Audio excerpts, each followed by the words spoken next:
Hello friends, मैं हूं राकेश और आप देख रहे हैं नर्सेज यूट्यूब चैनल। तो फ्रेंड्स, आज अपन बात करेंगे एम्स दिल्ली कंबाइंड एग्ज़ाम जो कि 7 फरवरी 2020 को हुआ था। उस पेपर के पार्ट 2 की तो पार्ट 1 अपन ने सोल्व कर लिया है, पार्ट 2 अपन स्टार्ट करेंगे। अगर आपने पार्ट 1 नहीं देखा है तो वीडियो को डिस्क्रिप्शन में लिंक मिल जाएगी, या फिर नर्सेज यूट्यूब चैनल के ऊपर जाओगे तो वहाँ पर भी आपको लेटेस्ट के अंदर वीडियो अपलोड मिल जाएगा। तो क्वेश्चन नेक्स्ट स्टार्ट करते हैं। टोटल 50 क्वेश्चन हो जाएंगे। तो उससे पहले अपने दोस्तों के साथ इस वीडियो को ज़रूर शेयर कर दें। चैनल पे नए हो तो चैनल को सब्सक्राइब कर लें। अभी अपन स्टार्ट करते हैं 21 नंबर क्वेश्चन, क्योंकि 20 तक अपन ने सोल्व कर लिए थे। अभी इस पार्ट के अंदर टोटल 50 क्वेश्चन है, कंप्लीट हो जाएंगे। Ishihara chart is use for the assessment of A night blindness, B colour vision, C both A and B, and D none of the above. Right answer is option B. ये जो आपको इश्चारा chart दिखाई दे रहा है, ये है colour vision के लिए यूज़ किया जाता है। जब आप नर्सिंग ऑफिसर बन जाओगे तो वहाँ पर जब आपका डॉक्यूमेंट वेरिफिकेशन होगा तो वहाँ पर भी आपसे ये टेस्ट करवाया जाएगा। नेक्स्ट है question number 22। In second degree bed शोर there is an involvement of. Second degree bed शोर के अंदर कौन कौन सी जो लेयर हैं या टिश्यू हैं, ऑर्गन है जो इन्वॉल्व होते हैं। A epidermis and dermis, B dermis and subcutaneous tissue, C subcutaneous tissue and muscles, and D all of the above. Right answer is option A, dermis and epidermis. इसका image based question आया था,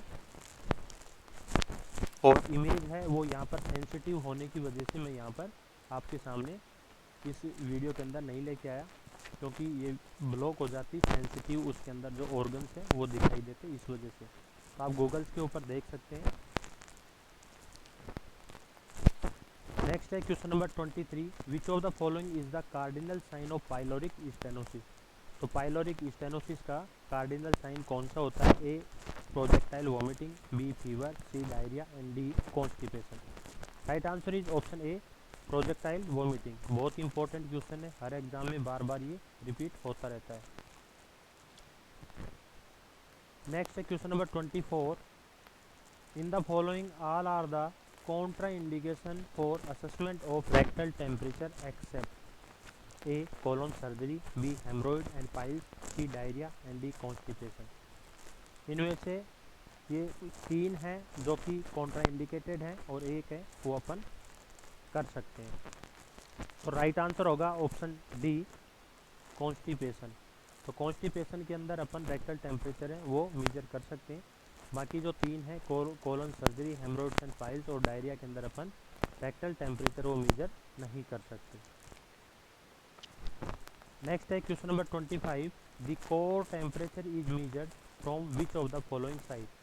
core body temperature होता है वो इनमें से कौन सी side से अपन मेजर कर सकते हैं। A rectum, B tympanic membrane, C axilla, both A and B. तो राइट आंसर होगा रेक्टम और टिम्पेनिक मेम्ब्रेन है, इन दोनों से अपन कोर बॉडी टेम्परेचर है वो मेजर कर सकते हैं। नेक्स्ट है question number 26। The antidote use for heparin poisoning is. Heparin poisoning में कौन सा अपन एंटीडोट है वो यूज करेंगे। A naloxone, B flumazenil, C Digibind, and D protamine sulphate. Right answer is option A, naloxone. Next है question number 27। For which of the following there is no vaccine is available. जो ये disease है इनमें से कौन सी disease की अभी तक कोई भी वैक्सीन लॉन्च नहीं हुई है। A hepatitis B, B HIV, C polio, and D none of the above. Right answer is option B, HIV। तो HIV की अभी तक कोई भी वैक्सीन है वो लॉन्च नहीं हुई है। नेक्स्ट है question number 28। According to hospital protocol during emergency situation, code pink is use for which condition. Hospital के इमरजेंसी कंडीशन आ गई, इमरजेंसी सिचुएशन आ गई, तो वहाँ पर डिफरेंट सिचुएशन को कोड्स के अंदर डिवाइडेशन कर रखा है। तो जैसे कि कोड पिंक है वो कौन सी कंडीशन के अंदर अपन यूज में लेंगे। A infant and child abduction, B disaster situation, C bomb threat nearby and D any fire in hospital. इस पे स्पेशल मैंने एक वीडियो बना रखा है, अगर आपने नहीं देखा तो यहाँ पर आई बटन में आपको लिंक मिल जाएगी या फिर वीडियो के डिस्क्रिप्शन में भी आपको लिंक मिल जाएगी। राइट आंसर होगा इसके अंदर ऑप्शन ए है, इन्फेंट एंड चाइल्ड अबडक्शन के अंदर कोड पिंक है वो यूज किया जाता है। नेक्स्ट है question number 29, what is the early sign of increase ICP. Increase ICP का अर्ली साइन क्या है? A altered level of consciousness, B decrease level of consciousness, C bradycardia and D all of the above.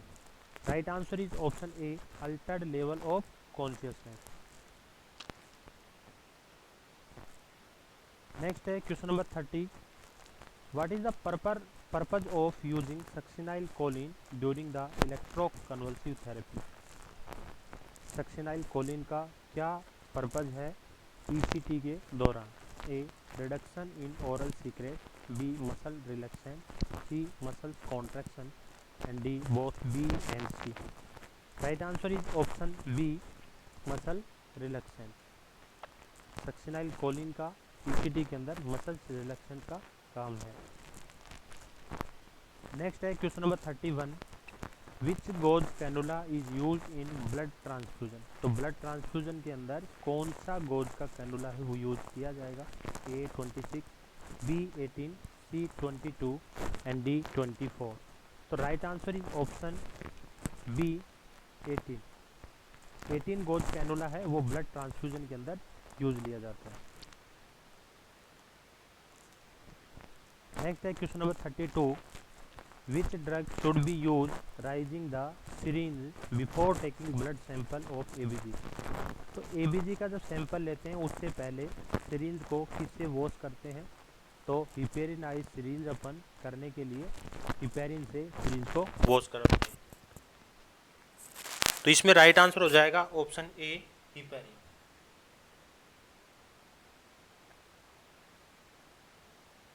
Next है question number 33, which is the appropriate nursing action by nursing officer after taking ABG sample from radial artery?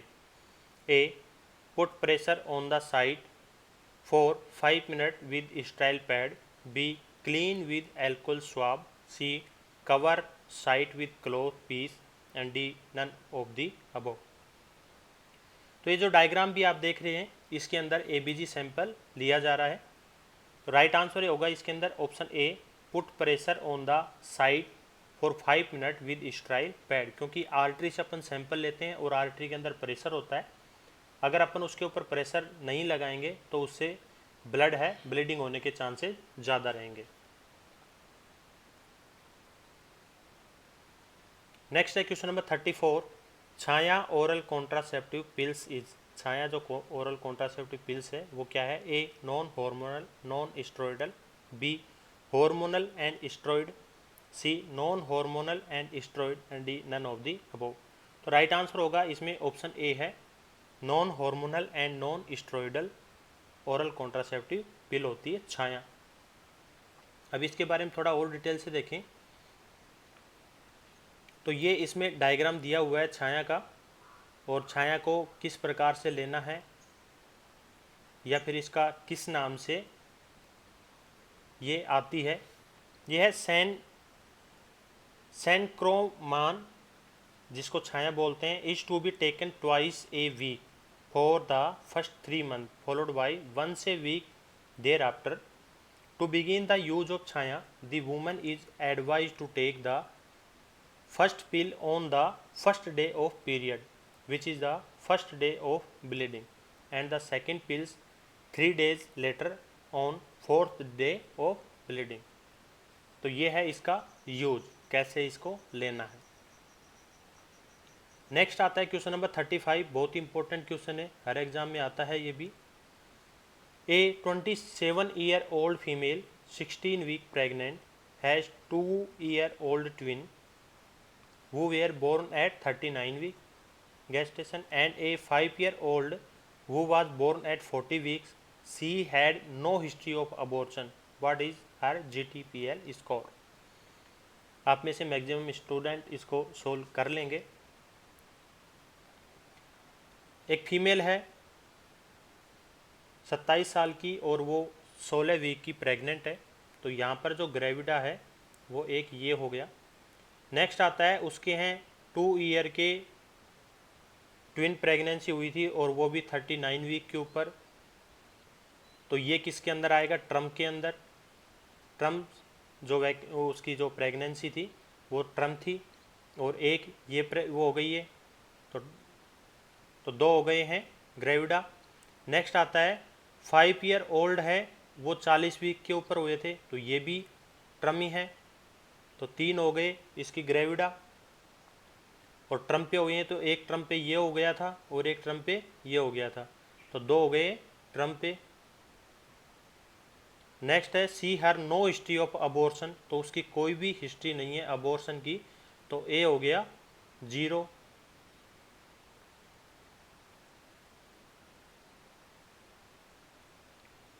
अब इसका GTPL निकालना है, तो gravida हो गया 3 क्योंकि 3 बार इसने प्रेगनेंसी कंसीव की है। ट्रम्प पे 2 बच्चे हुए हैं तो टी हो गए 2। पैराइटी इसकी हुई नहीं क्योंकि प्री ट्रम्प पे एक भी नहीं हुआ, तो प्री ट्रम हो गया 0। अबोर्ट एक भी नहीं हुआ तो अबोर्ट भी हो गया 0। और लिविंग चिल्ड्रन है तो 2 बार, एक तो ट्विन हुए हैं तो 2 तो ये हो गए लिविंग चिल्ड्रन, और एक 5 साल का था, एक ये हो गया लिविंग चिल्ड्रन, तो टोटल हो गए 3 है इसके लिविंग चिल्ड्रन। तो राइट आंसर हो जाएगा इसमें ऑप्शन ए G3 T2 P0 A0 L3, ये हो गया इसका GTPL स्कोर। नेक्स्ट आता है question number 36, how many faces are there in Wong Baker facial pain rating scale. क्वेश्चन है कि Wong Baker facial pain rating scale है, उसके अंदर कितने फेस हैं वो होते हैं। A 8 face, B 6 face, C 10 face and D 5 face. Diagram को आप देखते ही समझ गए होंगे कि इसमें 6 फेस होते हैं, या फिर डायग्राम आ जाए कि ये डायग्राम है वो किसके अंदर यूज किया जाता है, तो ये है Wong Baker facial pain rating scale है। Right answer is option B 6 faces. Next है question number 37, which of the following is the warning sign of post renal transplantation. Post renal transplantation का warning sign क्या है। Option A है decrease urine output, B है increase urine output, C pale colour urine, D both A and B. Right answer is option A decrease urine output.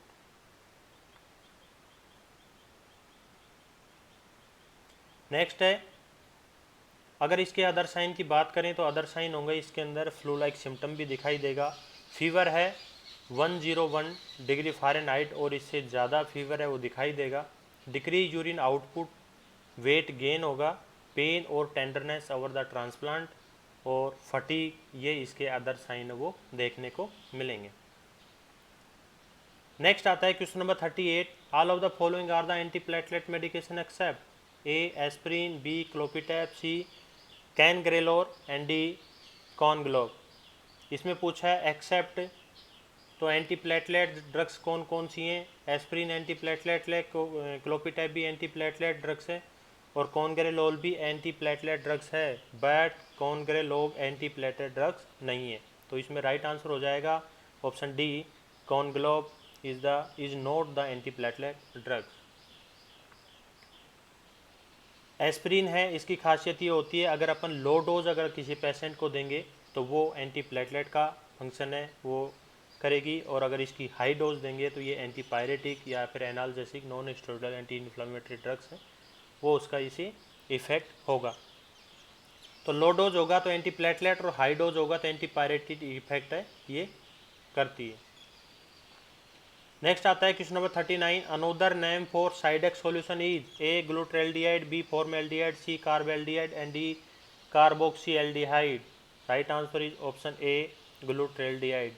साइडेक्स है उसका other name क्या है, ग्लूट्रेल्डिहाइड, ये इसका साइडेक्स है। ये डायग्राम भी आया हुआ है, ये डायग्राम है वो किसका है, इस पर साफ साफ इंडिकेट है साइडेक्स,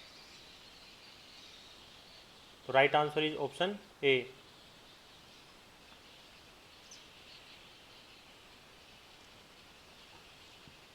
नेक्स्ट है question number 40, at how much interval BP instrument for BP measurement for a mother should be done during the second stage of labour. कितने इंटरवल के बाद में बीपी है वो मेजरमेंट करेंगे एक मदर के सेकेंड स्टेज ऑफ लेबर के अंदर। ए 15 से 20 मिनट का इंटरवल होगा, बी 30 से 40 मिनट का इंटरवल होगा, सी 50 से 60 मिनट का इंटरवल होगा एंड डी 60 से 90 मिनट का इंटरवल होगा। Right answer is option C, 50 से 60 मिनट के इंटरवल के अंदर सेकंड स्टेज ऑफ लेबर के अंदर अपन बीपी है वो मेजर करेंगे। नेक्स्ट आता है question number 41, which solution is use for management of blood spillage. Blood spillage हो गया तो अपन कौन सा सॉल्यूशन है वो यूज करेंगे। A sodium hypochlorite 0.5%, B sodium bicarbonate 0.5%, C potassium hyper chloride 0.5% and D potassium chloride 0.5%। तो राइट आंसर हो जाएगा इसमें ऑप्शन ए सोडियम हाइपोक्लोराइड 0.5% अपन यूज करेंगे management of the blood spillage के अंदर। नेक्स्ट आता है question number 42, as for the BMW management and according to WHO infected cotton sponge is discarded into which colour coded bag. अब अपन BMW की बात कर रहे हैं तो इसके अंदर इन्फेक्टेड कॉटन स्पंज है तो उसको अपन कौन से कलर कोडिंग के बैग है उसके अंदर अपन डिस्कार्ड करेंगे। A yellow bag, B red bag, C black bag and D blue bag. Right answer is A yellow bag.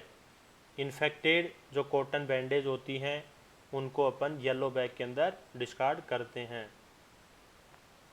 Next आता है question number 43, as per BMW management and according to WHO infected syringe without needle is discarded into which colour coded bag. अब इसमें आ गया infected syringe तो infected है लेकिन उसके needle नहीं है, तो निडिल नहीं है तो वो किस में चला जाएगा। अगर निडिल है तो निडिल जाएगा पंक्चर, और जो विदाउट निडिल है तो वो किस में चला जाएगा। ऑप्शन ए है येलो बैग, बी है रेड बैग, सी है black bag and D blue bag. तो राइट आंसर हो जाएगा ऑप्शन बी रेड बैग, क्योंकि वो प्लास्टिक का होता है और प्लास्टिक किस में जाता है, प्लास्टिक और रबर किस में जाता है, रेड बैग के अंदर। नेक्स्ट है question number 44, a person blood pressure suddenly drop, what is the expected from on duty nursing officer that which drug will doctor's order that is to be administered immediately। Suddenly drop हो गया है क्या blood pressure, तो उसको अपन कौन सा drugs है वो इमीडिएटली एडमिनिस्टर करेंगे। A dopamine, B norad, C both A and B and D none of the above. अगर आपने हॉस्पिटल में काम किया तो आपको पता होगा डॉक्टर सीधा कहता है भाई डोपानोरेड है वो स्टार्ट कर दो। तो राइट आंसर हो जाएगा इसके अंदर ऑप्शन सी डोपा और नोरेड दोनों के दोनों अपन NS के अंदर डाल देते हैं। नेक्स्ट है question number 45, number of the teeth in 3 year old child is. 3 साल का बच्चा है उसके अंदर कितने दांत आ गए हैं। A 20 temporary teeth, B 25 temporary teeth, C 12 temporary teeth and D 16 temporary teeth. 3 साल का बच्चा है तो उसके 20 दांत आ चुके हैं। अब आप उसके 32 दांत तोड़ने की कोशिश मत करना क्योंकि वो 3 साल का बच्चा है। 3 साल के बच्चे के 20 ही दांत होते हैं। नेक्स्ट है question number 46, according to psycho social theory of the Erikson which behaviour is seen in the toddler age group. Toddler age group है उसके अंदर कौन सा जो बिहेवियर है वो दिखाई देगा इरेक्शन की थ्योरी की according. A autonomy versus shame and doubt, B generative versus stagnation, C ego integrity versus despair and D trust versus mistrust.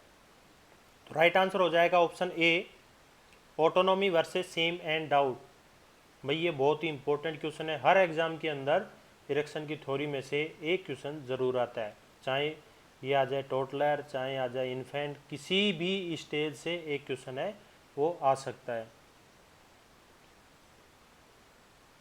ये इसकी स्टेज है।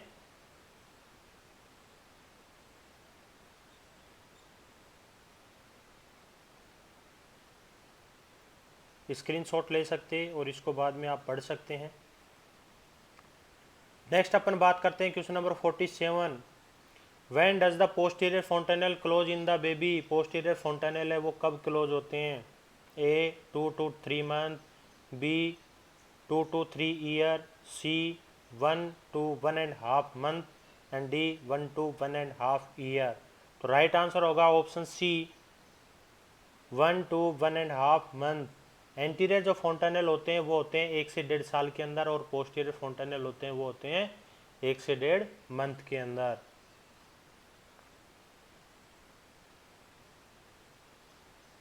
नेक्स्ट है question number 48, in which type of solution does the fluid shift from cell to plasma, fluid कहाँ से कहाँ shift हो रहा है? सेल से प्लाज्मा के अंदर। तो A hypertonic solution, B hypotonic solution, C isotonic solution and D none of the above. Right answer हो जाएगा ऑप्शन ए हाइपरटोनिक सॉल्यूशन। अगर सेल से प्लाज्मा में हो रहा है तो हाइपरटोनिक, और प्लाज्मा से सेल्स के अंदर जा रहा है तो वो कौन सा हो जाएगा? हाइपोटोनिक। याद करने का है, एक एग्जाम एक क्वेश्चन है, हर एग्जाम में आता है, रिपीट होता है ये भी। हाइपरटोनिक कौन से में यूज करेंगे? सेल से प्लाज्मा में जाएगा, और हाइपोटोनिक है वो प्लाज्मा से सेल के अंदर अगर फ्लूइड शिफ्ट हो रहा है तो उसमें अपन यूज करेंगे। नेक्स्ट है question number 49, fluid volume deficient और hypovolemia describe the loss of A intracellular fluid, B extra cellular fluid, C capsular fluid fluid और D both A and B. ये टाइपिंग मिस्टेक हो गई। राइट आंसर होगा option B extra cellular fluid. Next है question number 50, what is the action of vagus nerve stimulation on heart rate? A decrease heart rate, B increase heart rate, C normal heart rate and D none of the above. Right answer is option A decrease heart rate. Friends continue करेंगे next part के अंदर। Total 50 question अपन ने complete कर लिए हैं। AIIMS 2020 combined exam हुआ था उसका। तो वीडियो को यार लाइक कर दो क्योंकि बहुत मेहनत लगती है, और चैनल को सब्सक्राइब नहीं किया तो चैनल को सब्सक्राइब कर लें। नेक्स्ट पार्ट है वो जल्दी आएगा आपके लिए। अगर आप हमारे सोशल मीडिया से ज्वाइन करना चाहते हैं तो लिंक वीडियो के डिस्क्रिप्शन में, जल्दी जाके वहाँ से ज्वाइन कर सकते हैं। और पार्ट 1 अगर आपने अभी तक नहीं देखा है तो पार्ट 1 का जो लिंक है वीडियो के डिस्क्रिप्शन में मिल जाएगा, वहाँ से जाके आप पार्ट 1 है वो देख सकते हैं। थैंक यू फ्रेंड्स, मिलते हैं नई वीडियो में नए टॉपिक के साथ। तब तक के लिए बाय बाय।